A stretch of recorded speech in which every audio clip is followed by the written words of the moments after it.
Mastantuono vers la Fiorentina. José Mourinho innove déjà avec Trent Alexander-Arnold et le dossier Yann Diomandé continue de faire parler. Bonjour à tous les Madridistas, nous sommes le mardi 4 août 2026 et vous êtes sur Noche. Voici quelques infos du côté de Madrid, c'est parti. Primo, Mastantuono vers la Fiorentina. Selon Fabrizio Romano, Franco Mastantuono pourrait rejoindre la Fiorentina sous la forme d'un prêt. Le club italien est actuellement en pole position et les discussions se poursuivent entre les différentes parties afin de trouver un accord. L'objectif du Real Madrid est clair, permettre à son jeune talent de bénéficier d'un maximum de temps de jeu avant de revenir plus fort. Personnellement, je pense que ce serait une très bonne décision. Franco Mastantuono est encore très jeune et il arrive tout juste d'Amérique du Sud. Le football européen est totalement différent et débarquer directement au Real Madrid en devant s'imposer dès la première saison est loin d'être évident. Le Real Madrid sait être patient avec ses jeunes recrues. Il faut s'adapter à un nouveau pays, un nouveau climat, un nouveau championnat et surtout à toute la pression qui accompagne un club comme le Real. À Madrid, les projecteurs sont braqués sur toi dès le premier jour et les critiques peuvent tomber dès ton premier match. Qu'on le veuille ou non, il faut avoir un mental très solide. La Fiorentina pourrait justement lui permettre de retrouver de la confiance et de continuer sa progression sans cette pression permanente. Il y avait également des rumeurs qu'il envoyait en prêt dans son club formateur, mais personnellement, je préfère largement qu'il reste en Europe afin de poursuivre son adaptation au football européen. La première idée tactique de José Mourinho. Lors du match amical face à la Fiorentina, un détail tactique n'est pas passé inaperçu. Quand le Real Madrid avait le ballon, Trent Alexander-Arnold quittait régulièrement son poste de latéral droit pour venir évoluer dans le milieu de terrain. Et selon moi, ce n'était absolument pas un hasard.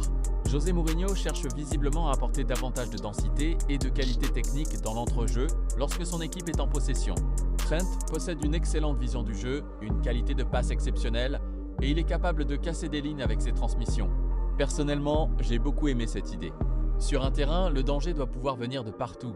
Mourinho semble vouloir utiliser les qualités naturelles de Trent pour créer davantage de solutions au milieu et faciliter la construction du jeu. Bien sûr, tout n'est pas encore parfait. C'était seulement un premier match de préparation. Mais le plus important, c'est que cette idée est déjà mise en pratique. Si les automatismes se développent au fil de la pré-saison, cela pourrait devenir une véritable arme pour le Real Madrid cette saison. Dernier dossier du jour, le transfert de Yann Diomandé continue d'alimenter les débats. D'un côté, Fabrizio Romano maintient que tout est bouclé entre le Real Madrid et Leipzig et que le club allemand attend simplement de trouver un remplaçant avant de laisser partir son joueur. De l'autre côté, plusieurs informations viennent semer le doute. Les dirigeants de Leipzig ont publiquement démenti qu'un accord avait été trouvé. Par ailleurs, le journaliste Romain Molina a évoqué des tensions entre différentes agences, notamment celles de Max Gradel et Roc Nation, qui compliqueraient le dossier. Personnellement, je préfère rester prudent. Aujourd'hui, plusieurs versions circulent et il est difficile de savoir laquelle reflète réellement la situation. Entre le Here We Go de Fabrizio Romano, les déclarations des dirigeants de Leipzig et les révélations de Romain Molina, ce dossier est encore loin d'être totalement clair. Je pense qu'il faut prendre le temps d'observer son évolution dans les prochains jours avant de tirer des conclusions définitives. Voilà pour les informations du jour. Et vous les Madridistas, qu'en pensez-vous? Le prêt de Mastantuono à la Fiorentina est-il une bonne décision? Que pensez-vous du nouveau rôle de Trent Alexander-Arnold, imaginé par José Mourinho? Et surtout, pensez-vous que Yann Diomandé finira par signer au Real Madrid, malgré les nombreuses versions qui circulent? Dites-moi votre avis en commentaire, je les lirai avec grand plaisir. Si cette vidéo vous a plu, n'hésitez pas à laisser un like, à vous abonner et à activer la cloche pour ne manquer aucune actualité du Real Madrid. C'était Noche, merci à tous de votre soutien, à la Madrid y nada más.